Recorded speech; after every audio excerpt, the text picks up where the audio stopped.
So over 200 shacks have been gutted at the Jaguar informal settlement in Sandton.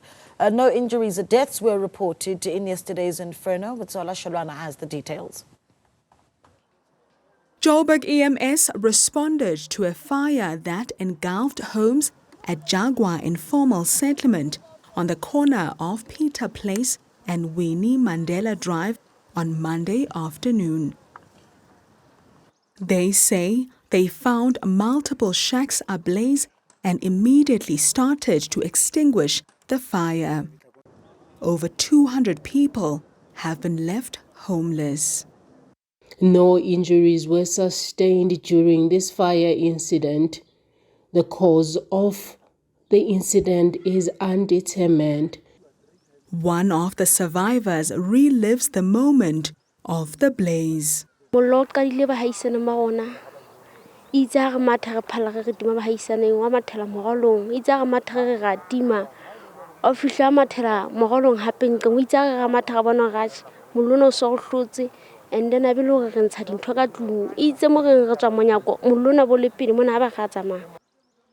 The fire victims had to sleep outside as they could not afford to rebuild their shacks that were destroyed by the fire.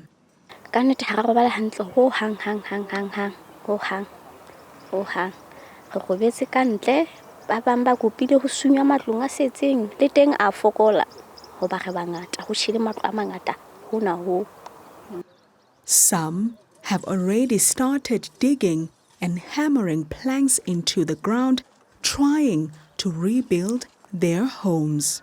But wasn't the Bakalella have an le material wa ho I have impa.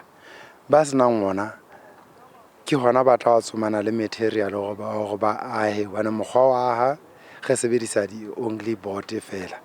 Ho bana matlo a gona a se di permanent. Wana sebaka sena se galong ho sona agreement ya gona le beng ba sona go re re ska ga etsa matlo a permanent re etse matlo a nakwana temporary. The informal settlement community leader says they are planning on having engagements with the National Department of Human Settlements to discuss plans to rebuild their structures. For Newzroom Afrika on Channel 405, I am Zola Sholwana at Jaguar Informal Settlement in Bryanston.